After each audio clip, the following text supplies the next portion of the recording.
जय हिंद, नमस्कार। मैं अंबर जैदी स्वागत करती हूँ आप सबका एक बार फिर से हमारे आज के कार्यक्रम में। और आज बात करेंगे एक बड़े अपडेट पर। अपडेट ये है कि जो वेस्टर्न प्रेशर है फिलहाल रशिया पर, जो कि हम जानते हैं कि रशिया और यूक्रेन जंग है, और पूरे वेस्टर्न अगर हम कंट्रीज की बात करते हैं, यूरोपियन यूनियन, अमेरिका, ये लगातार प्रेशर बना रहे हैं रशिया पर कि वो जंग से पीछे हट जाए और यूक्रेन के साथ जंग को रोक दे। इस सब के बीच में जो प्रेशर हो रहा है, उस प्रेशर के बीच में जो रशिया है वो ये चाहता है कि रशिया, इंडिया और चाइना के बीच जो है एक ट्राइलेटरल मैकेनिज्म ऐसा बन जाए जिससे वो जो वेस्टर्न प्रेशर है उसको काउंटर कर सके।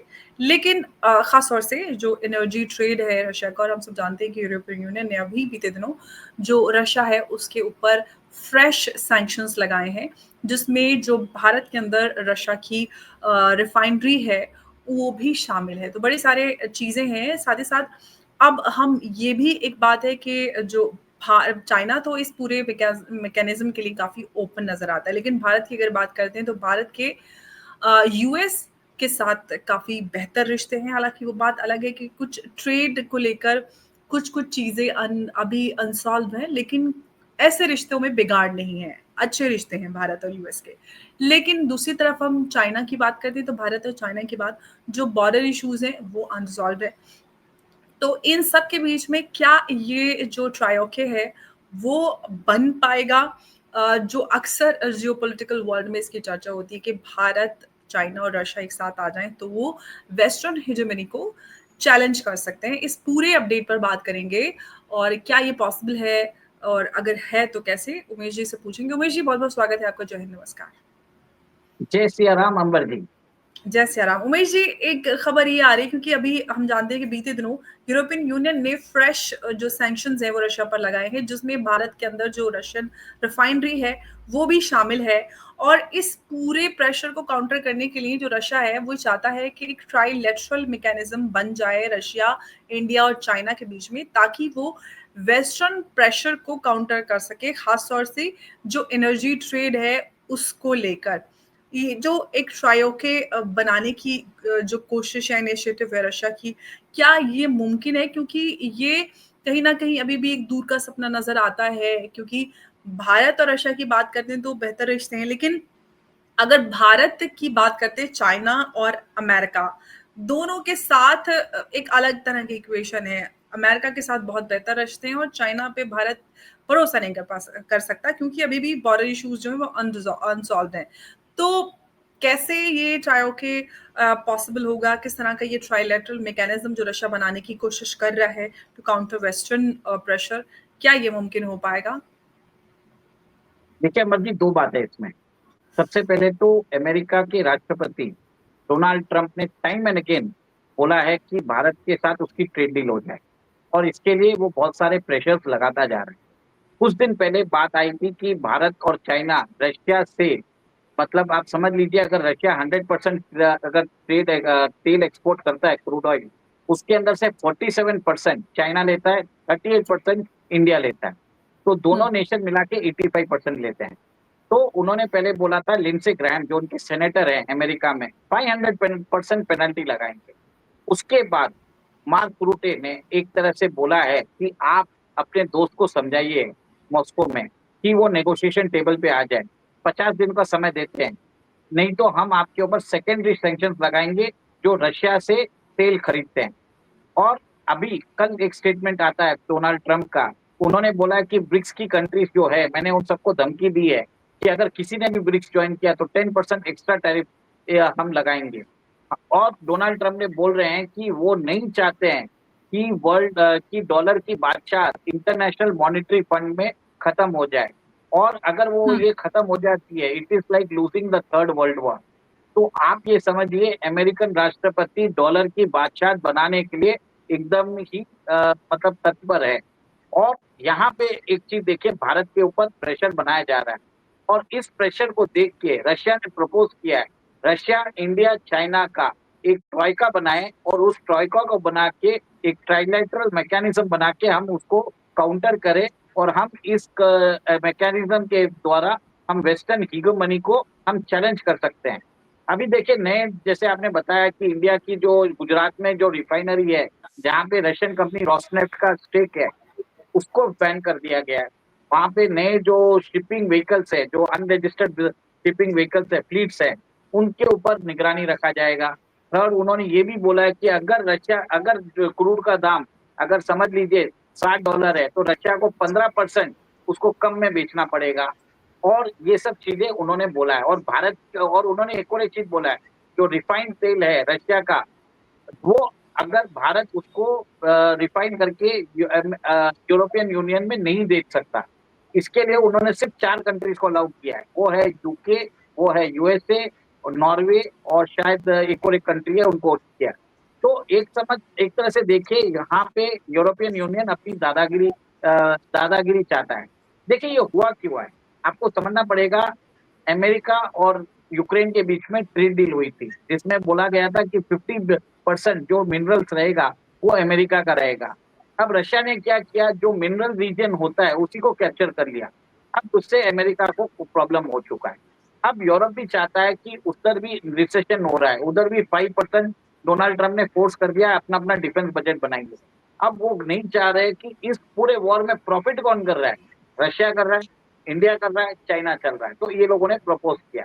अब उसको काउंटर करने के लिए क्या ने ये चीज को प्रपोज किया। तो बात आती है कि क्या भारत रेडी है इसके लिए। आपने जैसे बोला, भारत इज कॉशियसली ऑप्टिमिस्टिक। क्यों? हुँ। भारत के रिलेशंस ऑलरेडी अमेरिका के साथ अच्छे चल रहे हैं, क्वाड के अंदर भी है।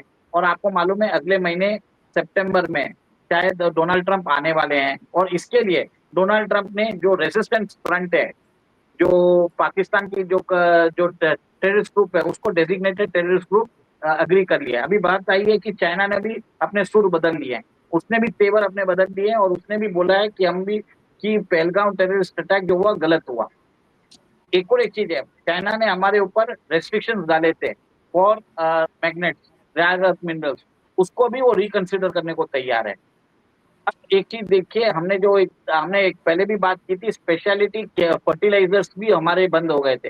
तो भारत ने क्या किया, वो सारी अपनी जो भी रिक्वायरमेंट थी रशिया से पूरा कर ली। तो रशिया से हम 4 टाइम्स द थिंग फर्टिलाइजर ले रहे हैं। Bharat is cautiously optimistic. मतलब वो लेकिन एक ही रुपेश जी, चीज। एक सवाल मैं जानना चाहूंगी, क्योंकि ये जो रिक का एक ट्राइलेटरल जो मैकेनिज्म है, या फिर हम ट्रायोकी की बात करें, ये प्रपोज किया था फॉर्मर रशियन प्रेसिडेंट ने 1990s में भी। लेकिन हम जानते हैं कि अर्ली 2000s में या 2010s या अभी तक भी जो रिक्स की मीटिंग्स हुई हैं वो मिनिस्टेरियल लेवल पर या सीनियर ऑफिशियल लेवल्स पर हुई हैं। लेकिन ये एक मिलिट्री या इकोनॉमिक ब्लॉक जैसे नेटो है या फिर यूरोपियन यूनियन है, इसकी तरह से नहीं बन पाया। इसका मतलब एक फोरम के रूप में आगे नहीं बढ़ पाया। ये सिर्फ एक बात ही होती रहती है कि अगर ऐसा हो जाए तो ये हो जाएगा, हम वो कर डालेंगे, हम पूरी दुनिया को टक्कर दे सकते हैं।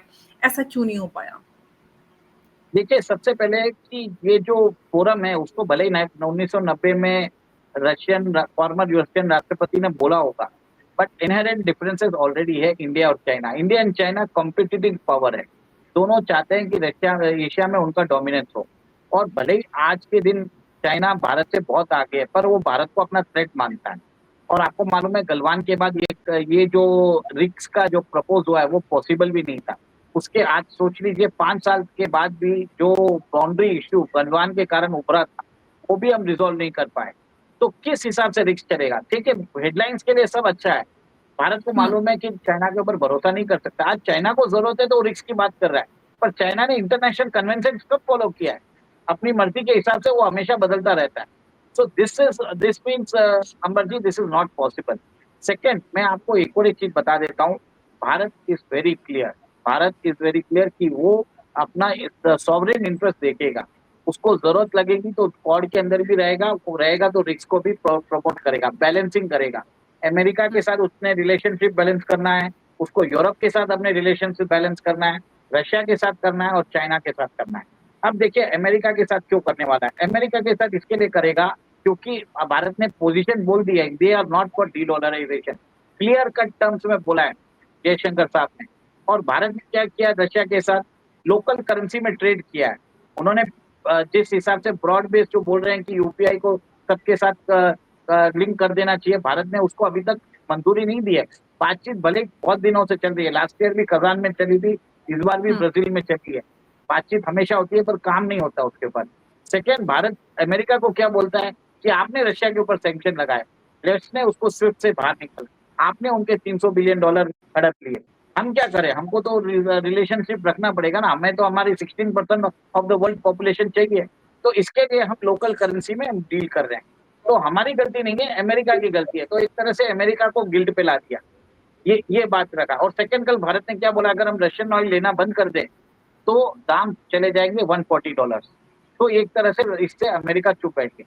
यूरोप को इसके लिए, यूरोप के साथ हमारे फ्री ट्रेड एग्रीमेंट चल रहे हैं, यूरोप से जरूर बात होगी, यूरोप को जरूर समझाया जाएगा कि फ्री ट्रेड एग्रीमेंट का कंटिन्यूटी चाहिए। तो ये आप अब्सर्ड सैंक्शन मत लगाइए। आप खुद तो रशिया के ऑयल लेते हैं और हमको क्यों बोलते हैं? और सेकंड, रिफाइनिंग के लिए आपने हमको क्यों बैन किया, जबकि आप यूके यूएसए को अलाउ कर रहे हैं? This is not possible. WTO में कंप्लेन करेगा, वो भी भारत टेक ऑन करेगा। अब बात आती है रशिया की। रशिया के साथ भारत का अच्छा संबंध है। रशिया के साथ वो बात करेगा, वो बोलेगा हाँ हम अग्रीड हैं आपसे, बट उसको प्रपोज नहीं करेगा। वो रिक्स के अंदर चाइना को स्ट्रेंथन नहीं करेगा। रिक्स में अगर रशिया स्ट्रेंथन होता है तो वो करेगा भारत। अब ऐसा है कि रशिया बोल देता है, रशिया और चाइना के बीच में $250 बिलियन का ट्रेड है, भारत और रशिया के बीच में सिर्फ $70 बिलियन का ट्रेड है। भारत को एक तरह से बोलते हैं ना, डिप्लोमेसी में नाइसिटी दिखाना पड़ता है कि हाँ भाई हम तुम्हारे साथ खड़े, पर जरूरी नहीं है हमको खड़े खड़े रहना है। जैसे चाइना करता है वैसे भारत भी करता है। तो बात के लिए वो बोलेगा, रिस्क के लिए तब स्टेटमेंट जरूर आएगा, पर कॉशियस रहेगा भारत। ओवरऑल सपोर्ट नहीं देने वाला। चाइना अभी अपने सुर बदल रहा है, उसको मालूम है कि रेयर अर्थ मिनरल्स के लिए भारतीय प्रधानमंत्री नामीबिया भी गए, गाना भी गए और अर्जेंटीना गए, और उन्होंने ब्राजील में जाके उधर से बात कर दी, वहां से और लेके आएंगे। और ऑस्ट्रेलिया और जापान हमको टेक्नोलॉजी देने को तैयार है। तो पैरेलल एक रिफाइनिंग सेंटर भी बन रहा है। चाइना इससे डर गया है, इसके लिए वो अपना पलटी मारा है। फर्टिलाइजर के लिए ऑलरेडी हमने रशिया से लेना चालू कर दिया। ऑल्टरनेटिव डेवलप होते जा रहे हैं, आप अपनी दादागिरी नहीं दिखा सकते। चाइना को समझ में आ गया।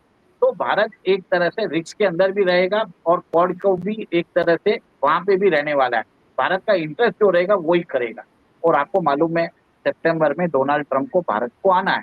इसके लिए मार्को रूबियो ने द रेजिस्टेंस फ्रंट को एक दहशतगर्द ऑर्गेनाइजेशन बताया है।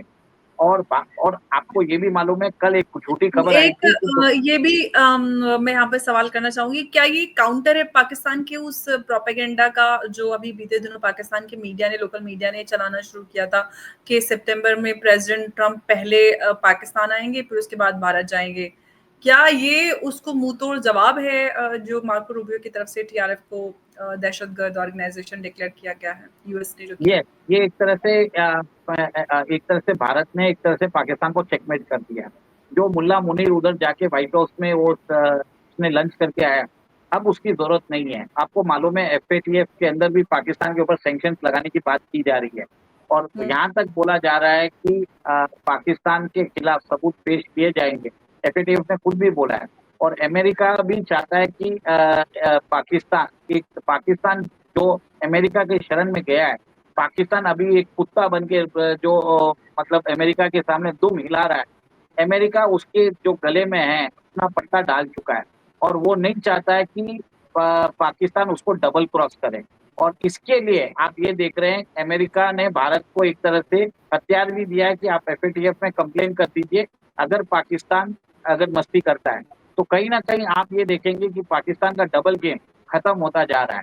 इसके अंदर अमेरिका को भी मालूम है पाकिस्तान के ऊपर भरोसा नहीं कर सकते, और क्योंकि उनको मालूम है कि $33 बिलियन लेके भी उन्होंने ओसामा बिन लादेन को छुपाया है।